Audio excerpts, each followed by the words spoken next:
एक बार पुनः हम लोग आ गए हैं अपने लेक्चर एंड टॉपिक को आगे बढ़ाने के लिए। तो जैसा कि आप सभी लोग जानते हैं, हम लोग पढ़ रहे हैं मूविंग चार्ज एंड मैग्नेटिज्म, और आज हम अगेन बात करने जा रहे हैं अपने पिछले लेक्चर को आगे बढ़ाते हुए एक ऐसे कॉइल के बारे में जिसमें मैग्नेटिक फील्ड क्या होती है, यूनिफॉर्म होती है।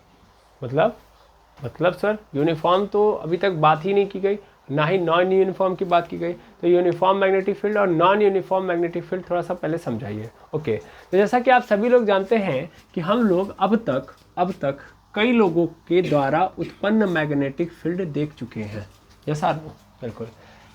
पहले दो केसेस में हम लोगों ने वायर को पकड़ा था। ये दोनों केसेस किसके थे? वायर के, है ना। एक तो हमने देखा था कि जब वायर डेफिनेट लेंथ की हो तो उस केस में वो किसी पर्टिकुलर पॉइंट पे जो मैग्नेटिक फील्ड पैदा करती है वो कितनी होती है सर? वो होती है म्यू नॉट आई अपॉन पूरे के नीचे 2 पाई डी। ठीक है, डेफिनेट लेंथ की हो तो। और यहाँ पे हो जाता है sine phi 1 plus sine phi 2। Clear? और जब वायर ये इनडेफिनिट लेंथ का हो जाए, तो इनडेफिनिट लेंथ का हो जाता है, तब उस दौरान ये किसी पर्टिकुलर पॉइंट पे जो मैग्नेटिक फील्ड पैदा करता है वो होता है म्यू नॉट आई अपॉन 2 पाई, सॉरी यहाँ पे 4 पाई रहेगा, यहाँ पे आ जाएगा 2 पाई डी। ठीक है, ये आ जाएगा, इनडेफिनिट लेंथ का होगा जब तक। उसके बाद हम लोगों ने दो केसेस और देखे, और ये दोनों केसेस किसका था? कॉइल का था। एक सर्कुलर कॉइल लिया था हमने। कैसा कॉइल? Circular coil. और इस सर्कुलर कॉइल में एक तो हमने देखा था तीसरे नंबर पे एट द सेंटर, और दूसरा हमने देखा था मैग्नेटिक फील्ड कहाँ पे? एट द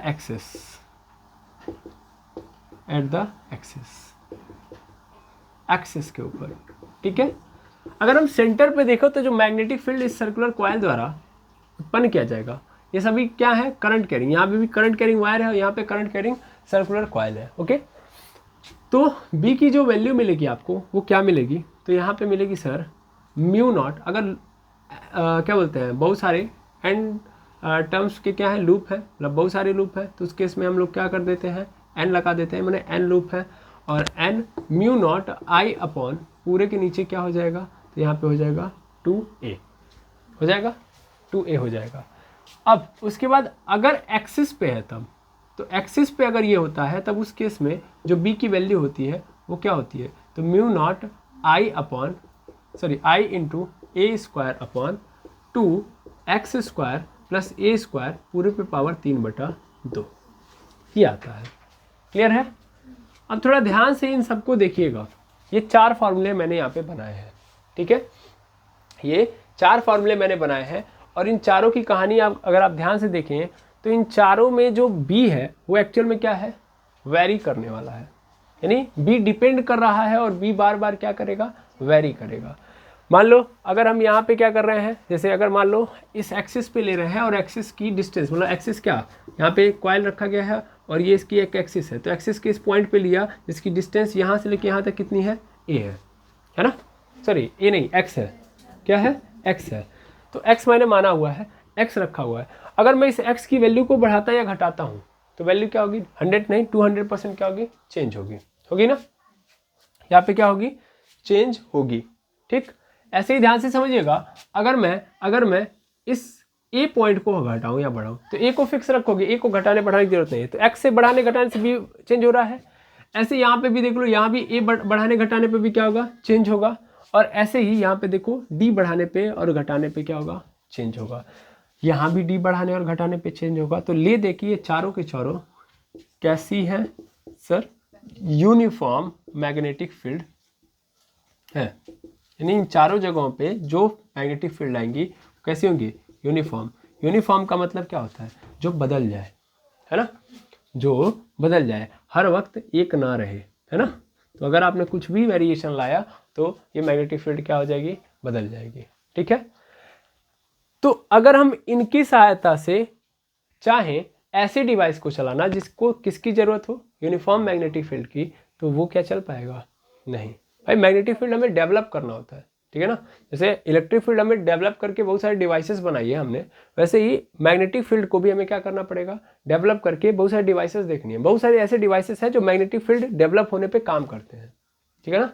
अब अगर मान लीजिए कोई ऐसा डिवाइस है जिसको किसकी जरूरत है, यूनिफॉर्म मैग्नेटिक फील्ड की जरूरत है, तब उस केस में वो क्या करेगा, क्या इन चारों से उसका काम चलेगा, नहीं चलेगा, है ना।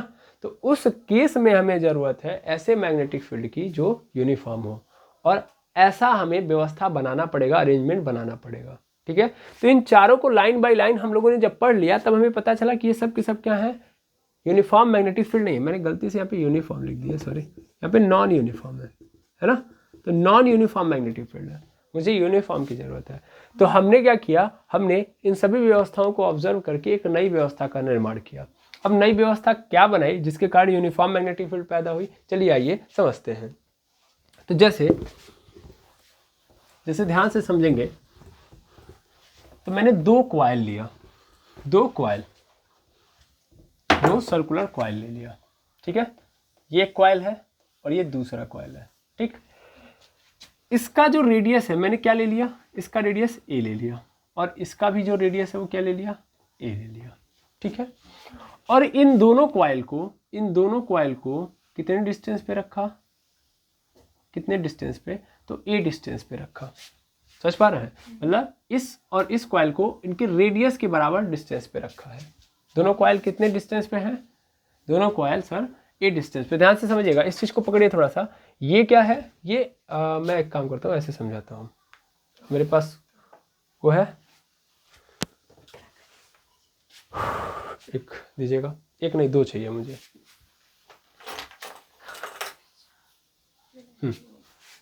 देखिएगा, ये दो सर्कल है मेरे पास, इन दोनों सर्कल को पकड़िए। अभी फिलहाल में आप यही एज्यूम करिए कि ये दोनों क्या है, सेम साइज के हैं, और इनके बीच की जो डिस्टेंस है एक्चुअल में कैसी है, वो ए है, इनके रेडियस के बराबर है। क्लियर है ना, इस चीज को पकड़िएगा कि भैया इनके बीच की डिस्टेंस इनके रेडियस के बराबर है, ठीक है जी।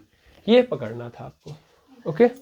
हाँ, ध्यान दीजिएगा, ये एक सर्कुलर कॉइल है, ये भी एक सर्कुलर कॉइल है, इसमें भी करंट जा रहा है, इसमें भी करंट जा रहा है, और ये दोनों को कितने डिस्टेंस पे रखा गया है, सर इनके रेडियस के बराबर डिस्टेंस पे रखा गया है, और ये दोनों की रेडियस भी क्या है, आपस में इक्वल है। तो इनको मैं आइडेंटिकल सर्कुलर कॉइल भी बोल सकता हूँ। ये क्या है, आइडेंटिकल है कि नहीं है, मतलब एक जैसी है कि नहीं है, तो दोनों एक जैसी कॉइल है, ओके। अब अगर मैं ध्यान से देखूं तो मैंने एक पॉइंट P ले लिया, और इस P पॉइंट पे ये मान लेता हूं कि ये A है, और ये वाली कॉइल को नाम दे दिया B। A और B both are identical, A and B both are identical, both are identical,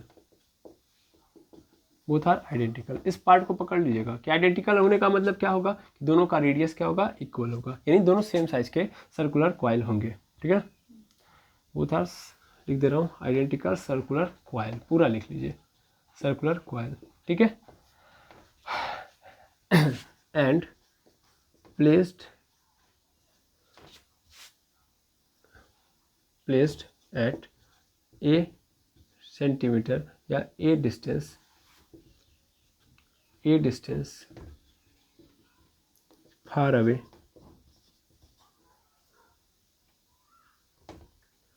far away to each other,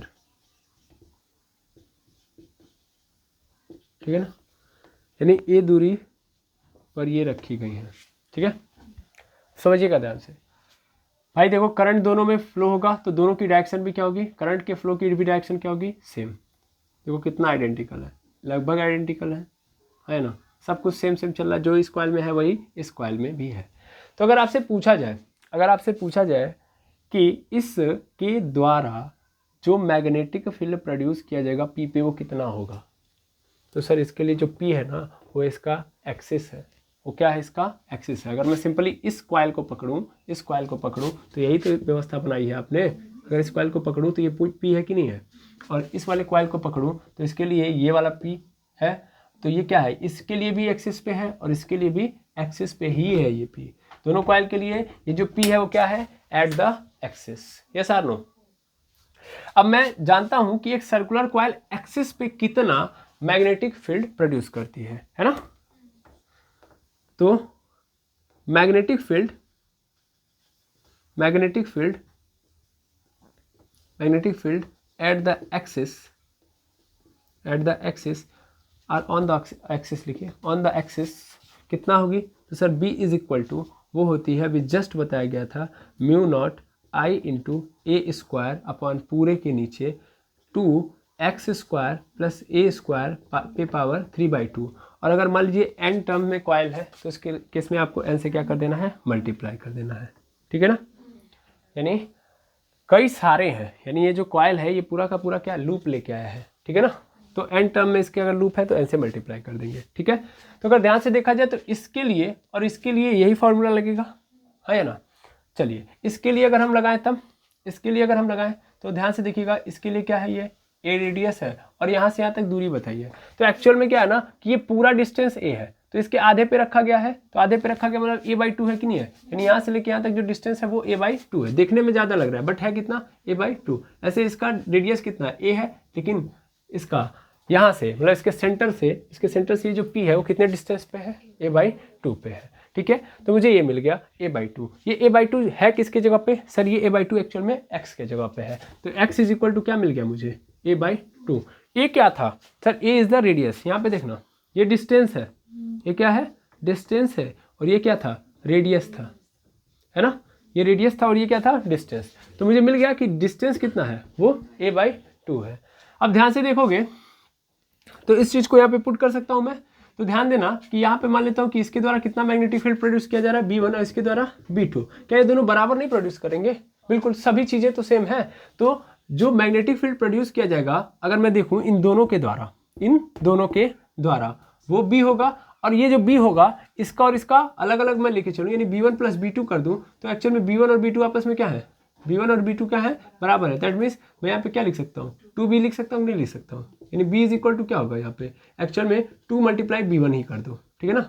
तो नेट इलेक्ट्रिक फील्ड क्या होगा, B1 का 2 गुना होगा या B2 का 2 गुना होगा। तो सबसे पहले B1 निकालो और वही B2 का भी हो जाएगा, और इसमें 2 से गुणा कर दो तो आपको टोटल मैग्नेटिक फील्ड पता चल जाएगा, है कि नहीं है। अब निकाला जाए, अब फिर मैं बाद में आपको समझाऊंगा कि कैसे ये यूनिफॉर्म है, ठीक है। अभी ध्यान से समझना। तो अगर मैं B1 की वैल्यू निकालूँ तो B1 इज इक्वल टू क्या मिलेगा मुझे, सर यही फॉर्मूला आपको चिपका देना है, म्यू नॉट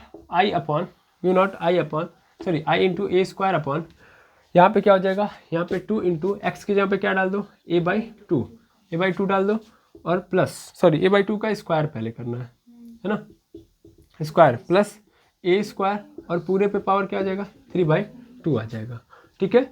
अब देखो यहाँ पे B1 इज इक्वल टू क्या मिल जाएगा आपको, mu naught I into A square upon पूरे के नीचे 2, और यहाँ पे हो जाएगा a²/4 प्लस a स्क्वायर पूरे पे पावर 3/2 आ जाएगा।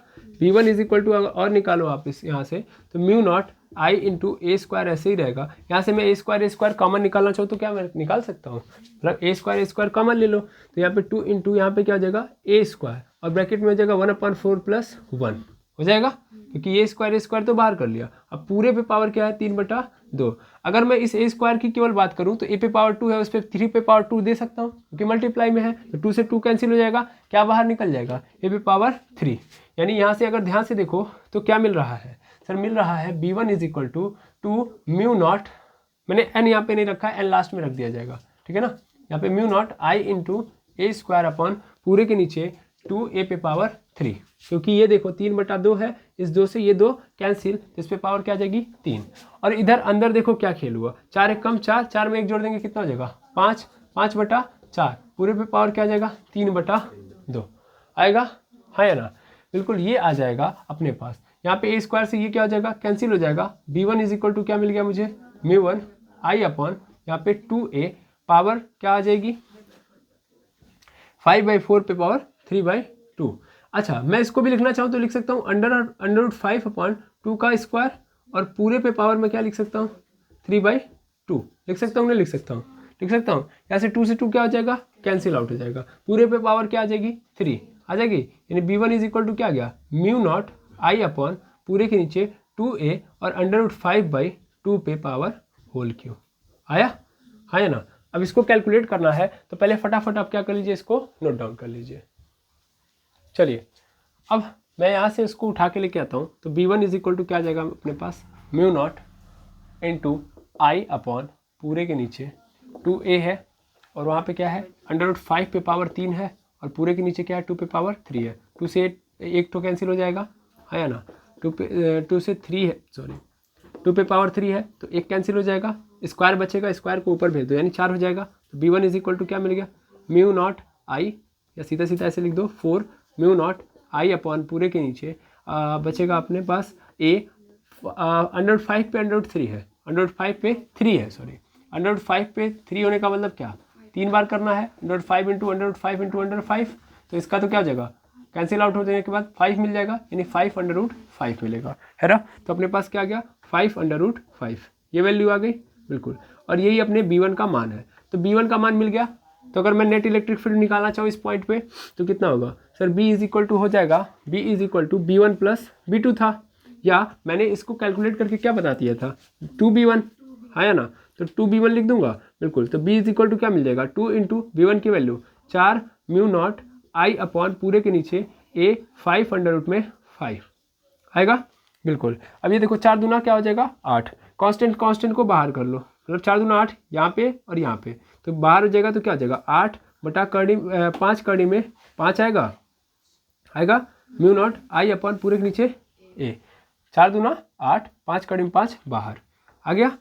अब मैं इससे चाहूँ तो भाग दे सकता हूँ, बिल्कुल। यहाँ से कैलकुलेट करने पे डायरेक्ट आपको वैल्यू मिल जाएगी, ठीक है ना। मैं डायरेक्ट वैल्यू दे देता हूँ क्योंकि मैंने जस्ट कैलकुलेट कर लिया है, ओके।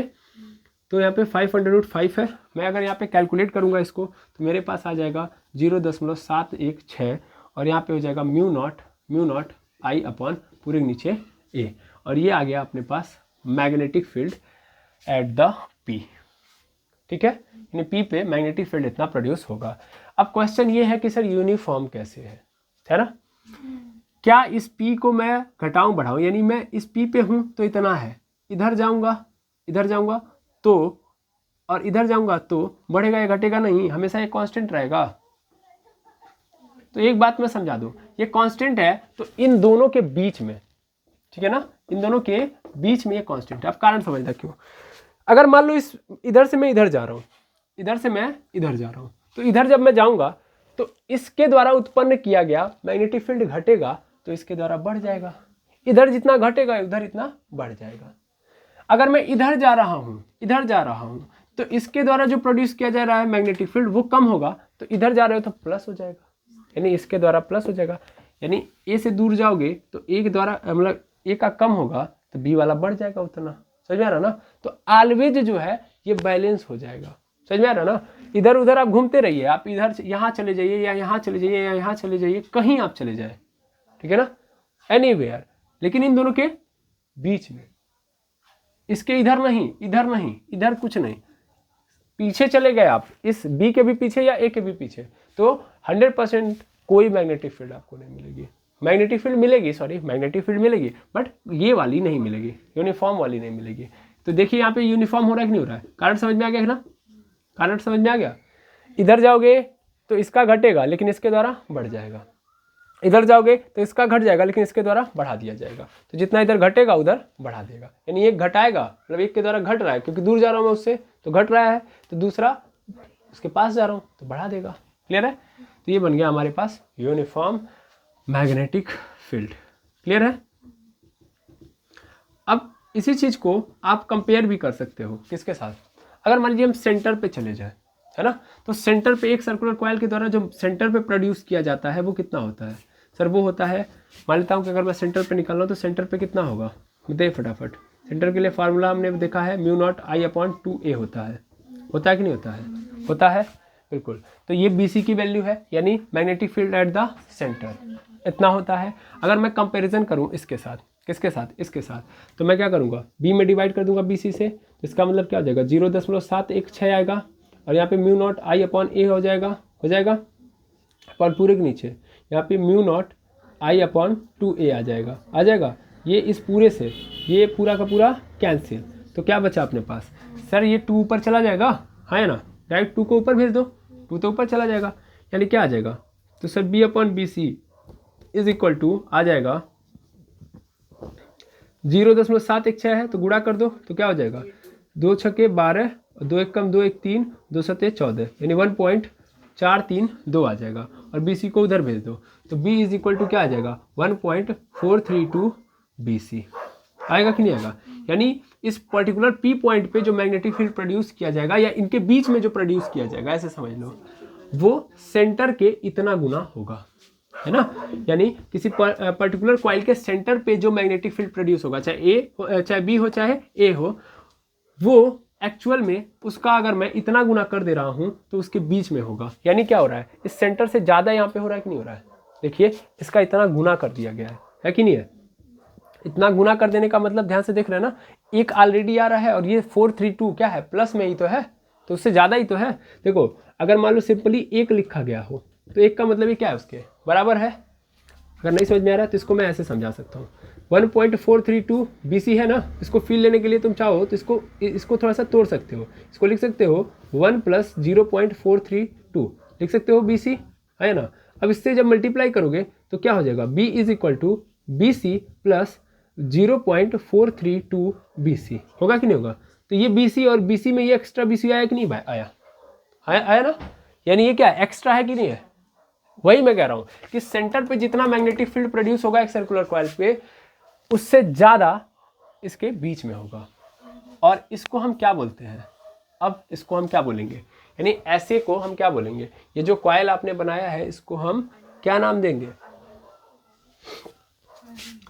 Helmholtz coil. ठीक है, हेल्महोल्ट्ज कॉइल, होल्ड्स कॉइल, ठीक है ना, हेल्महोल्ट्ज कॉइल। ठीक है, ये याद रखेंगे, इसका नाम क्या है, हेल्महोल्ट्ज कॉइल्स। और इस कॉइल का इस्तेमाल हम क्या करने के लिए करते हैं, फॉर प्रोड्यूस यूनिफॉर्म